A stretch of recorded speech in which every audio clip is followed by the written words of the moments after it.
Jumpa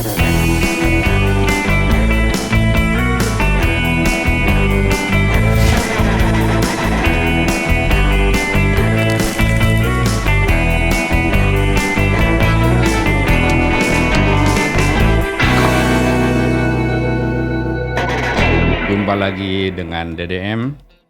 Di studio ada seorang cendekiawan dan aktivis media, Hamid Basaib. Selamat datang di studio, Bang.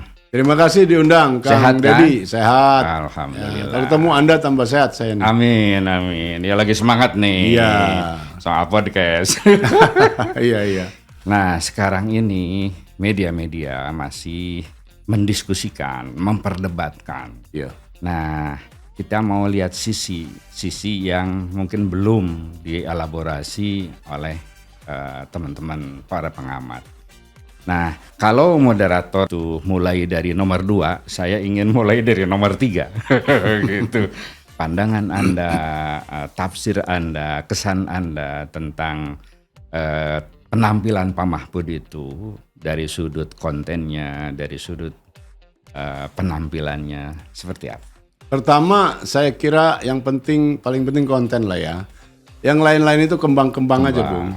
Yeah. Yang penting konten. Dan seperti kita duga, saya pendukungnya. Saya harus disclaimer nih ya. Okay. Saya pendukung Ganjar Mahfud dari awal.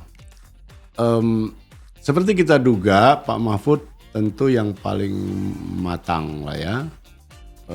Bahkan termasuk isu ekonomi, walaupun dia pakar hukum, tetapi hal-hal ekonomi kan tahu ya, lumayan. Prinsip-prinsip besar kan kebanyakan juga common sense ya. Orang yang biasa berpikir tentang apapun, biasanya juga hal-hal yang konsep-konsep dasarnya kan juga paham. Saya juga bukan ahli ekonomi, tapi saya kira saya cukup mengertilah sedikit banyak, terutama ekonomi makro ya, ekonomi global gitu kan kita baca ya. Jadi saya kira dari segi konten dia paling kuat dan mungkin penyajiannya tidak selalu yang seperti yang kita harapkan. Ya. Tetapi kontennya, sekali lagi yang penting adalah kontennya. Saya kira dia memadai dan semua yang dinyatakannya itu, ini yang penting Bung, semua yang dikatakannya itu bisa dielaborasi dan bisa dipertanggungjawabkan kebenarannya dan logikanya gitu. Jadi dia tidak asal janji. Beberapa yang di situ kan janji ya, bayangkan janji boleh saja dan kampanye. Tapi realistis atau tidak, misalnya itu kan janji itu kan problem. sesuatu yang mestinya bisa operasional. Dan kalau cuman asal janji, dia melakukan kebohongan publik hanya untuk merayu pemilih gitu ya. Orang bisa rela ngomong sembarangan gitu. Dan kedengarannya mungkin indah atau menimbulkan harapan besar, tapi sebenarnya kosong. Misalnya membuat kota-kota seperti di Jakarta. Iya, 40 kota. Itu kan benar-benar nggak masuk akal. Walaupun kemudian dikualifikasi ya, yang dimaksud ini nggak bisa. Yang dimaksud itu apapun nggak bisa seperti Jakarta.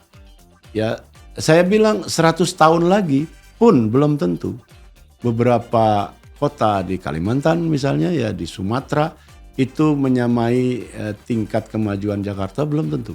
Misalnya Anda sebut Jambi katakan ya, di Sumatera, Bengkulu, tetangga-tangga asal saya itu 100 tahun lagi pun belum bisa. Dan kenapa Jakarta jauh begitu? Ya jangan lupa jauh sebelum merdeka dia juga sudah dibikin kota. Orang tua saya tinggalnya di namanya kota di Jakarta. Karena satu-satunya kota itu ya di situ waktu Jakarta, dan itu dibikin di zaman Belanda. Jadi maksud saya jangan sembarangan janji. Janji itu walaupun buat memikat pemilih, sebaiknya rasional dan bisa dielaborasi dan terutama bisa dipertanggungjawabkan kemasuk akalannya. Katakanlah belum sampai bisa terwujud 100% ya, tapi setidaknya masuk akal, operasional seperti yang Anda bilang tadi. Ya ini kan doable kata orang. Publik yang luas, ada yang intelektual, rasional, ada yang biasa saja, ada yang tadi ini ngomong apa sih kira-kira kan gitu. Itu yang dimaksud dengan pentingnya dijelaskan secara operasional Iya. dengan bahasa yang mudah Mudah difahami. Kalau Karena ini kan- memang idenya benar-benar Yes, genuine gitu ya. Ya, Kalau enggak ya mungkin itu yang sering terjadi Pak. Para propagandis atau para orang yang sedang berkampanye biasanya dia hanya ngomong garis besar yang ketika didengar terlalu pertama kali konseptual misalnya kan gitu, abstrak. abstrak, tapi kira-kira menarik pada pendengaran pertama kali. Ketika publiknya pulang ke rumah masing-masing dan mendiskusikannya dengan tetangga dan mulai kelihatan satu Apa persatu sih bahwa isinya? tidak masuk akal gitu. Tetapi biasanya kesadaran itu terlambat. Sebab orang yang sama minggu depan ikut kampanye lagi dan terpukau lagi, dibohongin lagi gitu. Kan masa biasanya begitu ya. Iya. Apa, Tanggapan Anda berulang-ulang. soal konten nomor 2 gimana? Konten nomor 2 begini, to be fair, saya dari dulu menganggap Gibran itu tidak sebodoh yang diduga orang. Sebagai wali kota Solo, dia itu saya kira ya sepanjang 2 tahun itu lumayan gitu. Saya pernah lihat dia presentasi di depan Gubernur Ganjar, Jawa Tengah. Dan saya suka gayanya karena ringkas. Tidak banyak basa-basi, langsung aja menunjukin proyek Sempat ini, proyek menyaksikan waktu itu. ini. Iya, lewat media. Oh, gitu. lewat media. Oke. Tapi dari situ saya simpul, oh ini pejabat tuh mestinya begini dalam arti jangan bertele-tele gitu. Nah, jadi saya dari dulu saya pribadi ya, tidak underestimate dia dari segi itu. Bahkan dari segi umur, 36 tahun bukan usia yang muda, Bung. Itu usia yang wajar. Saya selalu bilang, itu Pak Syahrir umur 36 udah jadi Perdana Menteri. Menteri-menterinya di zaman dia itu umur awal 30-an gitu. Rasidi misalnya. Rasidi umur 31, Maria Ulfa umur 31. Beberapa jenderal waktu itu umur 20-an. Misalnya Pak Harto waktu nyerang Jogja itu kan umur 29. Ya, doesn't matter lah gitu ya. Doesn't Itu. matter kalau soal umur itu, apalagi kalau di luar negeri ya. Di luar negeri itu misalnya Clinton waktu gubernur Arkansas pertama umur 32. Jadi bukan itu, umur 36 matang. Yang kita persoalkan kan prosedurnya yang sangat cemar dan sangat menginjak-injak prinsip-prinsip dasar dalam hukum yang skandal besar di Mahkamah Konstitusi itu. Dan itu akan jadi catatan sejarah hukum yang besar sekali pada bangsa ini sampai sekian puluh tahun ke depan. Itu yang kita sesalkan gitu, bukannya soal kualitasnya gitu. Nah, kualitasnya sendiri ya tentu juga ada beberapa yang tidak benar ya. Dibuktikan misalnya soal anggaran untuk Solo yang menurut dia sebelum saya lebih besar, ya tidak, itu tidak benar. Lalu jumlah wisatawan lebih besar Solo daripada Jogja, sudah pasti tidak benar itu. Apalagi berdasarkan data ya. Oh iya, gitu. apalagi dia nggak ngomong periodisasi. Ya kan sama sekali dia nggak ngomong periodisasinya itu. Itu kesannya seolah-olah sepanjang tahun atau selamanya Solo itu wisatawannya lebih besar daripada Jogja. Itu sesuatu yang tidak mungkin. Kenapa? Jogja itu disebut DTW kedua, Pak. Daerah tujuan wisata kedua setelah Bali. Sudah puluhan tahun ini. Dan bukan Solo itu. Bukan Solo. Ranking ini Bali, Jogja itu sudah. Karena itu misalnya sampai tahun lalu Jogja itu muncul 150 hotel baru. Karena itu izinnya di stop. Karena membludak wisatawan terutama dalam negeri ya. Besar terjadi. Ketika saya dengar itu saya langsung tahu ini tidak mungkin gitu. Tetapi itu yang dia katakan. Jadi dari segi validitas infonya juga rendah sekali kalau bukan nol. Paling tidak sebagian dari itu. Itu yang ini ngeri nomor juga, dua. padahal kan sebetulnya bagian dari kebohongan publik kalau Iya. data-data tidak akurat. Iya. Dan ini kan didengar oleh masyarakat dan Iya. mereka kan ingin meyakinkan, how to convince ya, Iya. audience gitu. Dan ternyata misalnya untuk meyakinkan halayak itu menyebarluaskan data-data yang tidak akurat. Artinya kan bisa kebohongan publik. Kebohongan publik dan itu disampaikan di forum yang sangat penting ya. Yaitu Berharga. pemilihan presiden. Jadi suatu yang serius sebetulnya itu kalau bohong. Iya, tapi kembali itulah selalu yang saya sesalkan. Selalu saya akhirnya kita kembalikan pada skandal di Mahkamah Konstitusi itu jadi semacam benchmark keburukan. Apa-apa dibandingkan dengan itu jadi kurang buruk.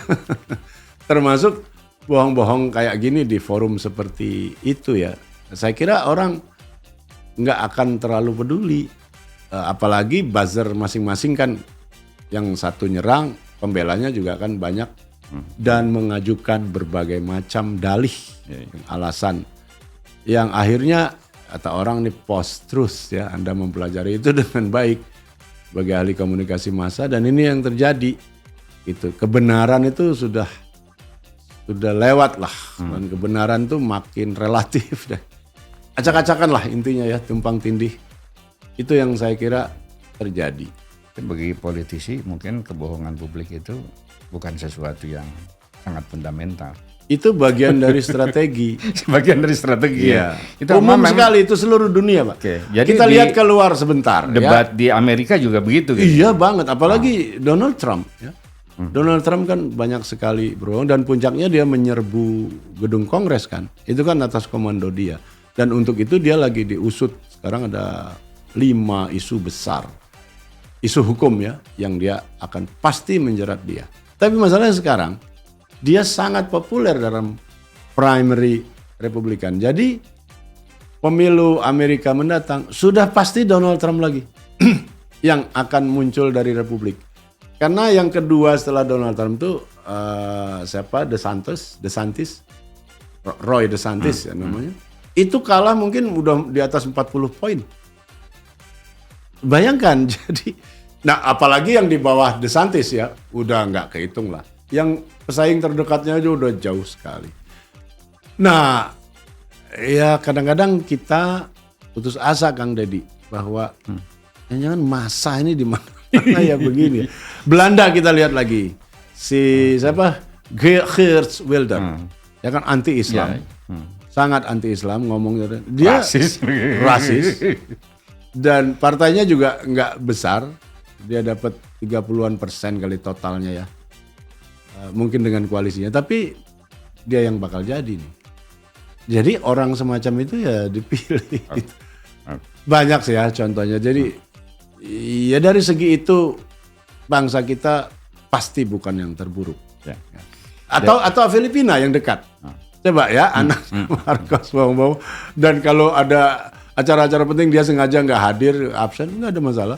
Dan wakilnya anaknya Duterte yang bikin unlawful killing, beribu-ribu orang penjahat dibunuh begitu saja kayak Petrus kita tahun 80-an.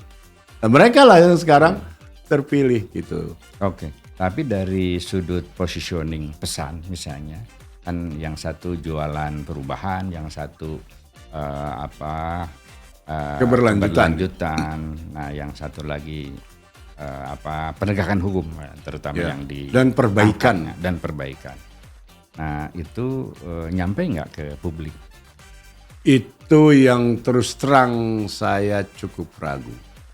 Ya, jadi mestinya memang pesan-pesan penting dan besar semacam itu dicicil, Bang, diecer. Okay. Pengecernya adalah para fungsionis partai, tim kan banyak. Nggak mungkin urusan sebesar ini dibebankan kepada Pak Ganjar dan Pak Mahfud berdua orang, nggak mungkin. Jadi ini kemudian harus di breakdown, diturunkan, lalu disebarluaskan oleh lapis-lapis kedua, ketiga sampai lapis ke-20 mungkin. Itulah yang mestinya mereka lakukan gitu. Tapi pesan penegakan hukum itu kelihatan urgent dan ya posisinya jelas gitu. Pasti. Gitu. Sebab dan dalam hal ini kan Pak Mahfud itu otentik banget. Ya, tidak bisa dia diragukan. Ya, kalau soal penegakan hukum semua orang tahu.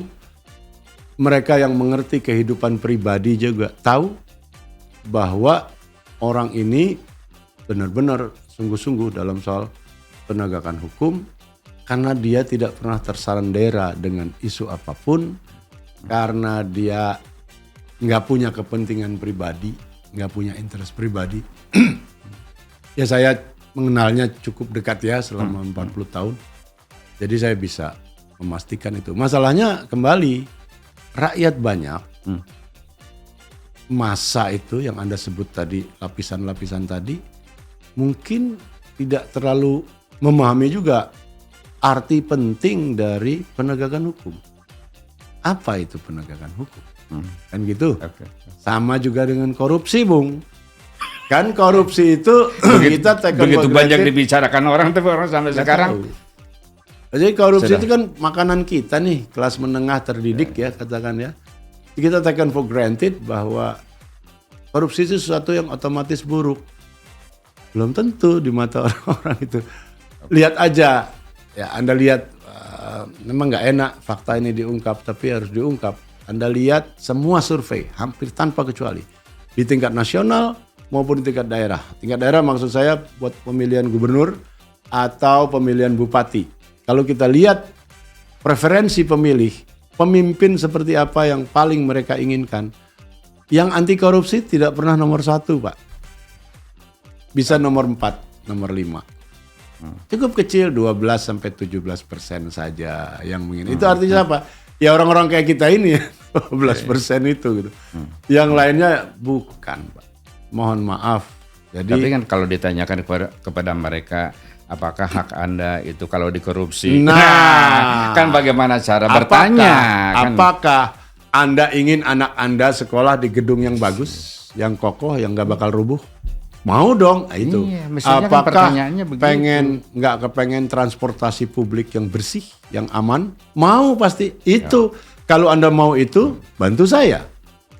Itu namanya negara kita ini bukan negara miskin. Jangan kita berpikir kayak 30-40 tahun yang lalu negara kita miskin terus. No. Negara kita ini makin makmur, di seluruh dunia juga semakin diakui. Jadi kita ini negara yang cukup kaya. Setidak-tidaknya cukup kaya untuk membiayai fasilitas-fasilitas publik semacam itu. Puskesmas yang bagus, sekolah yang bagus, jalan raya yang bagus, jembatan dan seterusnya, air bersih dan sebagainya. Tapi semua itu belum terwujud dengan baik. Kenapa? Karena duitnya dicuri. Jadi itu semua karena duitnya dicuri, duit rakyat dicuri. Baru dengan cara itu orang tahu, oh itu namanya korupsi. Dalam istilah saya, korupsi harus diberi human face, harus dilihat kan secara konkret, ya. Sehingga dia relate. Ya, saya lumayan lah, saya mengedit 4 jilid buku tentang judulnya Iyalah. Mencuri Uang Rakyat. Itu lebih konkret. Ya, itu 4 jilid yang biayai UNP dulu saya Pak, dengan Pak Nono Makarim, dengan Richard Holloway dulu. Ada edisi Inggrisnya juga. Nah, itu kita coba untuk itu, Pak. Jadi judulnya pun nggak ada istilah korupsinya, mencuri uang rakyat. Karena kita berkeyakinan bahwa program-program anti korupsi ini tidak terlalu berhasil karena tidak diberi human face itu. Korupsi itu konsep yang abstrak. Yang faktor kedua lagi tidak melibatkan pengusaha misalnya. Karena pengusaha oleh para aktivis anti korupsi itu dianggap bagian dari masalah. Belum tentu.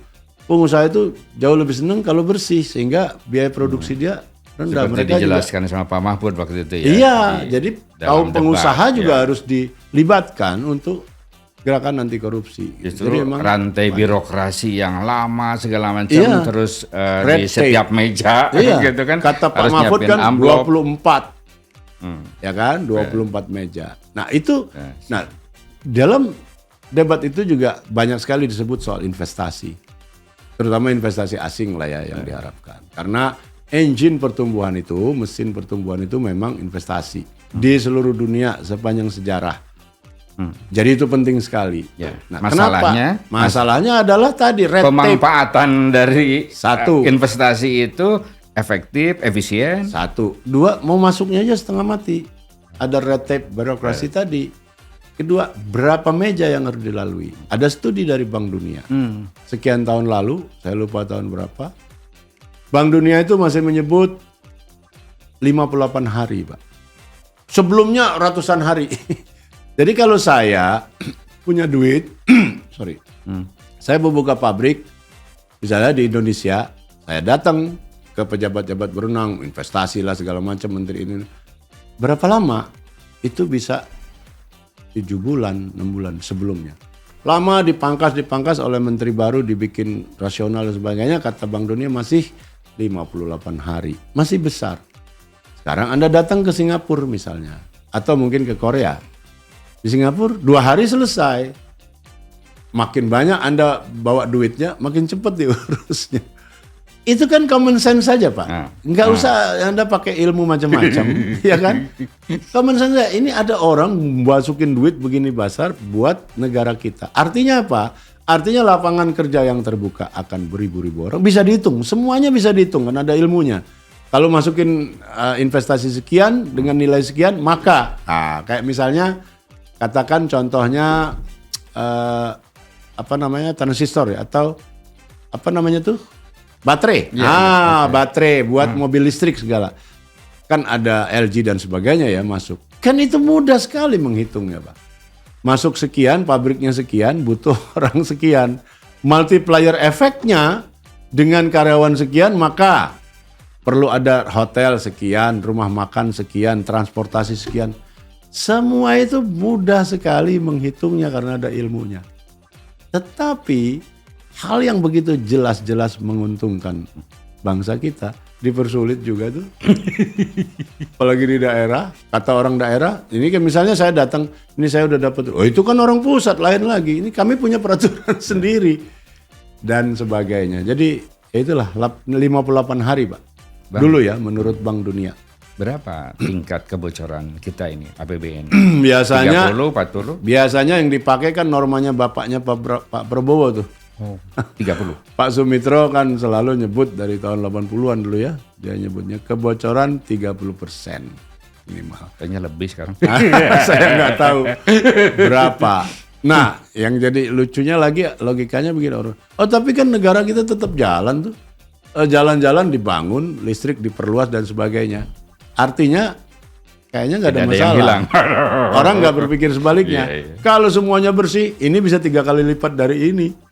Yang miskin akan jauh lebih banyak berkurang, kualitas sekolah-sekolah kita akan jauh lebih baik, kualitas rumah sakit kita akan jauh lebih baik, dan seterusnya. Orang ini udah dimaling begini aja masih lumayan, gitu kira-kira ya. Kan begitu harusnya cara berpikirnya. Jadi betapa pentingnya efisiensi pembangunan ke depan, anggaran ke depan tuh ya. Gitu. Nah balik lagi nih ke debat, ini sekarang soal cara pelaksanaan debat ini. Apakah ada sesuatu yang menjadi catatan-catatan kita untuk ke depan gitu. Ya. Misalnya kenapa tiba-tiba nomor 2 didahulukan gitu. Ya. Atau ada kecurigaan kenapa misalnya mic-nya itu ada 3 gitu. Ini gimana ya? Iya itu pinggiran-pinggiran ya. Tetapi saya kira hal yang paling mendasar menurut saya adalah debat yang sudah 2 kali kita lalui ini, dengan sedih saya simpulkan bahwa ini mencerminkan rendahnya trust di antara kita sebagai bangsa. Kelihatannya ini bombastis, tapi mari kita lihat apa yang terjadi. Di mana-mana di negara demokratis, debat itu biasa saja, Pak. Seperti kita dulu tahun berapa? 2014. Ada panelis yang ngomong, oke lah pertanyaannya lingkupnya dispakatif, masih bisa dimengerti itu. Jangan membuat para kandidat ini kelabakan ditanya yang enggak gitu, yang bukan-bukan. Oke, disepakati oleh panitianya, lingkupnya misalnya ekonomi ini, ekonomi diuraikan ini ada lingkungan hidup. Oke ya, jangan keluar dari rel ini, fine. Kalau enggak itu siapapun akan kerepotan. Sepintar apapun orang pasti nggak bisa jawab. Oke. Tetapi kan lebih natural tuh, lebih langsung, ada interaksi. Sekarang apa? Dibikinlah yang disebut panelis itu cuma bikin nanya dan bikin pertanyaan. Mereka berdiskusi mungkin berapa buka hari. Pertanyaan selesai. Dibuka pertanyaan, harus diundi lagi. Artinya apa? Kan di balik itu ada ketidakpercayaan yang luar biasa. Bahwa jangan-jangan saya sebagai kandidat bakal dikerjain atau ketakutan. Iya, kekhawatiran. Iya, dasarnya ketidakpercayaan bahwa jangan-jangan itu rumusannya begini buat ngerjain saya sebagai kandidat. Timnya repot, harus diperiksa lagi. Semua begitu. Itu kan sama sekali tidak natural ya. Itu yang Anda bilang distrust itu. Distrust. Dan degree of distrust kita itu saya melihat kok semakin tinggi ya. Kok nggak ada lagi kepercayaan bahwa ini akan berlangsung fair, ya, diskusi akan berlangsung fair, tanya jawab akan berlangsung fair, dan kalau Anda memang benar-benar mampu dan yakin mau jadi presiden atau wakil presiden di negeri ini, tentunya Anda siap. Apa yang perlu Anda takutin, gitu kan misalnya, ditanya apapun secara mendadak, tentunya bisa kalau Anda memang yakin mau menjadi penguasa di negeri ini gitu. Oke. Pesan Tapi terakhir enggak, memang. itu kemudian dibuka, ditunjukin untuk meyakinkan. Ini kami tidak bohong ya gitu. Kami tidak bermaksud ngerjain loh ini. Ini Anda lihat semua. Seluruh Indonesia melihat. Nah, bacakan. Jadi, aduh, saya sedih melihatnya sebetulnya. Pesan terakhirnya untuk publik. Untuk debat ke depan, baik pesan untuk KPU, untuk para paslon, dan untuk publik. Satu, KPU saya kira mestinya menyiapkan itu dengan matang dan gak usah berubah-ubah terlalu drastis ya. Misalnya pertama, kan gak pantas itu seorang kandidat Presiden Republik Indonesia disuruh berdiri seperti telanjang gitu, bukan telanjang fisik maksudnya, nggak pakai apa-apa, berderet bertiga, kan nggak pantas. Dari segi visual aja nggak bagus. Seperti kalau Anda nonton film-film, itu kan seperti calon terdakwa dibarisin, disuruh saksi suruh lihat di balik kaca yang mana. Pastilah ada mimbar lah gitu ya. Kan ada mimbar. Jadi apa? Sense-nya itu sense presidential, sesuai dengan jabatan yang sedang diperebutkan ini. Yang kedua. Yang kedua, mudah-mudahan walaupun ini nggak usah lah debat atau pengujian semacam itu dibikin begitu bertele-tele, birokratis dan menunjukkan distrust. Yang ketiga, Pak, efisiensi buat pembawa acara. Kan nggak perlu semua diharfiahkan, Pak. Misalnya, waktu Anda dimulai dari sekarang, ting. Begitu dia selesai, tapi sebelum itu masih diingatkan sama pembawa acaranya. Masih ada waktunya, Pak. Ada yang mau ditambahkan langsung habis. Karena dia ngomong itu aja udah beberapa detik kan. Kayak itu kan sama sekali, gitu ya. Kan sama sekali nggak perlu. Kan orang itu nggak perlu eksplisit semuanya. Bahwa kalau orang berhenti ngomong, ya nggak usah ditanya lagi, sudah selesai, Pak. Kan memang udah selesai. Untuk publik sekarang. Sehingga Pak Mahfud itu sampai menutup semua omongannya dengan selesai, karena khawatir begitu. Nggak efisien. Dan kalau itu kalimat-kalimat itu ditumpuk, itu udah berapa menit tuh waktu habis. Jadi sama sekali tidak natural. Terakhir untuk publik. Publik mana? Kita yang di luar apa di penonton, situ? Penonton. Penonton saya kira udah cukup baik lah ya. Tetap bahwa kritis ya. Ya di dalam ruangan ada yel-yel dikit, kita maklumi biasa. Tapi kan tidak sampai liar ya. Begitu diminta tertib oleh pembawa acara, mereka tertib. Saya kira udah baik lah, kita udah sekian kali. Begitu, Pak. Itulah obrolan dengan Hamid Basaib. Silahkan direnungkan. Sampai jumpa.